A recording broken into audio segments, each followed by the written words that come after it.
All right, let's jump right into this explainer and unpack a historical paradox that is basically going to flip everything you thought you knew completely upside down. So, when we hear the names Karl Marx and Friedrich Engels, our minds almost immediately go to their fierce critiques of capitalism, right? We think about the Industrial Revolution in Europe, the rallying cry for workers' revolution. We naturally picture them as these ultimate anti-capitalists, writing endless treatises on the absolute evils of the free market. But it turns out there is this massive, widely ignored chapter in their writings that focuses on a totally different part of the world. Today, we're diving into their actual words, their personal letters, and their published works to uncover a perspective that has mostly been lost to history. Because if you're assuming Karl Marx and Friedrich Engels looked at the United States solely as this giant, villainous entity, well, you are in for a pretty major surprise. I mean, since they're the foundational critics of capital, we just naturally assume they hated its biggest champion, right? In popular culture and standard history classes, we're definitely led to believe they despised everything about the American experiment. But when you look at the primary sources, they tell a drastically different story. Rather than seeing the United States as the enemy of historical progress, they actually viewed it through a lens of profound awe.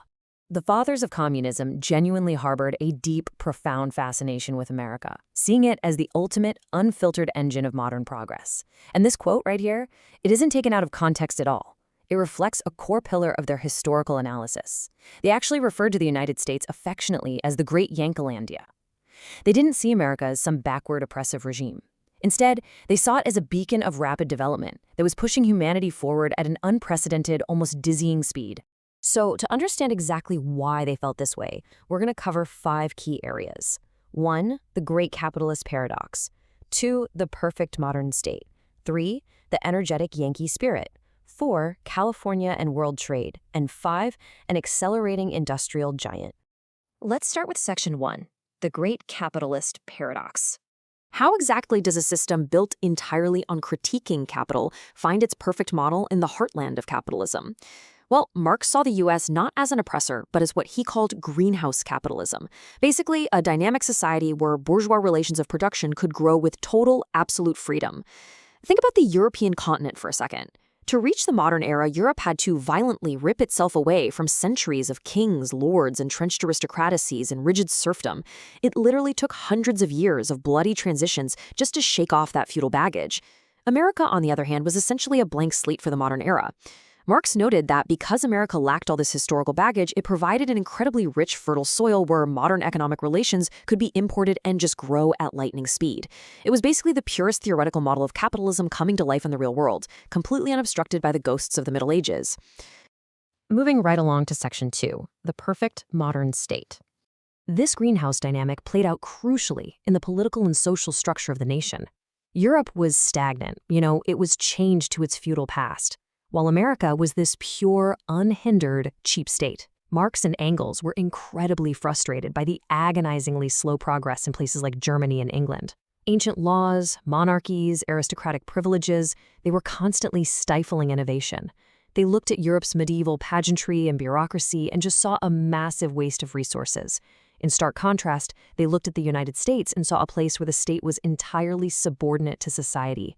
It didn't exist to protect wealthy royal bloodlines. It existed purely to facilitate production, infrastructure, and trade. It was a streamlined, highly effective government that actually allowed industry to breathe.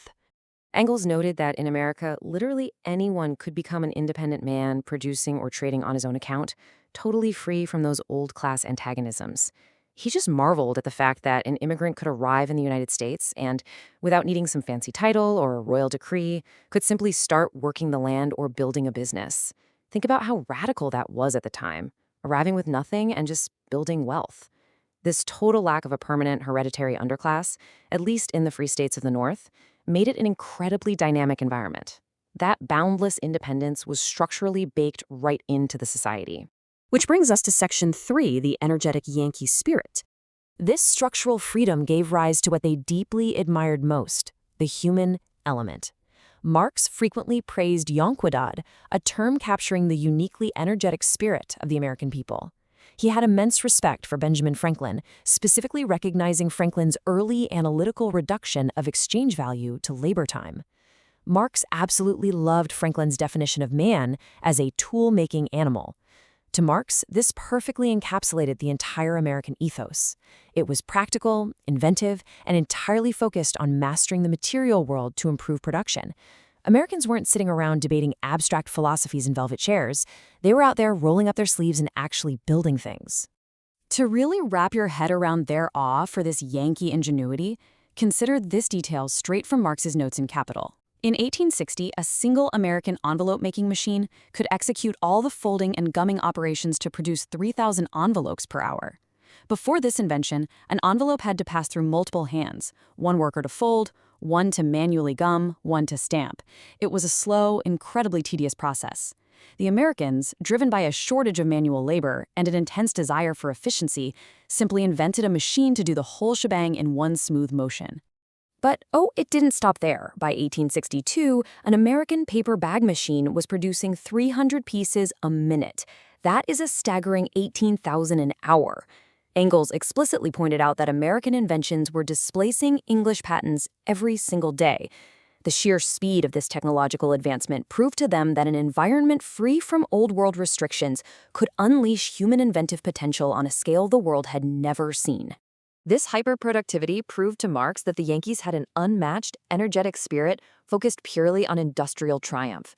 They weren't just accountants carefully tallying up modest margins. They were competitors, completely obsessed with the game of progress itself. Marx saw this relentless drive to innovate, to conquer nature, and to build better machines as a profoundly positive civilizing force, because according to his theories of historical progression, capitalism had to reach its absolute peak of maturity before society could advance to the next stage. So, by accelerating technology and production, the energetic Americans were unknowingly fast-tracking historical progress for everyone. Now let's hit Section 4, California and World Trade. This energy didn't just stay cooped up in East Coast factories. It physically shifted the center of the world by conquering a continent. Marx actually argued that the 1848 California gold rush was an even more momentous historical event than the initial discovery of America itself. Why? Because it acted as this massive, uncontrollable catalyst.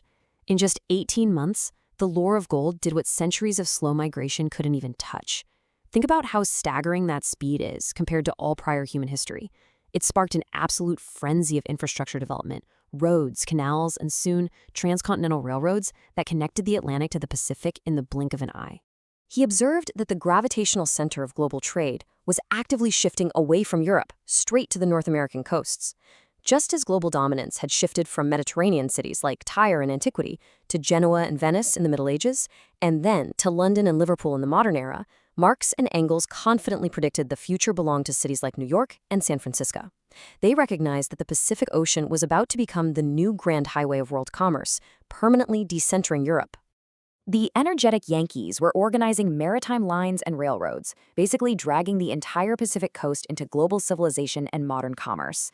Engels wrote about how this virtually uninhabited coastline was transforming right before their very eyes into a dense, rich hub populated by people from all over the world. The gold pouring out of California was forcing even the most isolated nations into the global market, effectively rewiring the economic anatomy of the entire planet. And finally, Section 5, an accelerating industrial giant. By the late 19th century, their wildest predictions were already materializing. In his private letters, Marx directly contrasted the astonishing, unprecedented economic progress of the United States against the total stagnation of empires like Russia. And there is a massive irony here, right? Marx, the ultimate champion of the global proletariat, is essentially writing fan mail about American industrial supremacy while openly mocking the collapsing Russian empire. While Russia was facing public bankruptcy, famine, and clinging to outdated agricultural methods, the United States was rapidly paying down its public debt and doing it right after a massive civil war. American agriculture was operating on a gigantic scale, with vast prairie farms utilizing veritable armies of men and machines, rendering European farming practically obsolete. Marx confidently noted that America's sheer velocity of development had already overtaken the reigning superpower of the era. He saw that the concentration of capital and the rapid development of industry in the U.S. were moving faster than anything the world had ever witnessed. To Marx, this wasn't a tragedy at all. It was a necessary and magnificent acceleration of historical progress. And Engels echoed this exact sentiment, forecasting that American machinery and agriculture would inevitably dominate the world market. He flat out predicted that the incredibly cheap wheat and highly advanced manufactured goods pouring out of the United States would completely shatter the old economic order of Europe. For Marx and Engels, capitalism had to conquer the globe and reach its maximum productive potential before anything else could follow, which is exactly why they cheered on this undeniable American dominance. So, as we wrap up this explainer, I want to leave you with this provocative thought. Sometimes history is far more complex and a lot more surprising than the myths we inherit. Karl Marx and Friedrich Engels didn't look at the rapid rise of American capitalism and see a roadblock. They saw a superhighway to the future.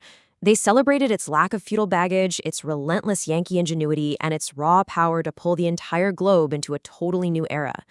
It really forces us to ask, if the most famous critics of capitalism were actually in absolute awe of its purest American form, what other historical assumptions do we need to re-examine?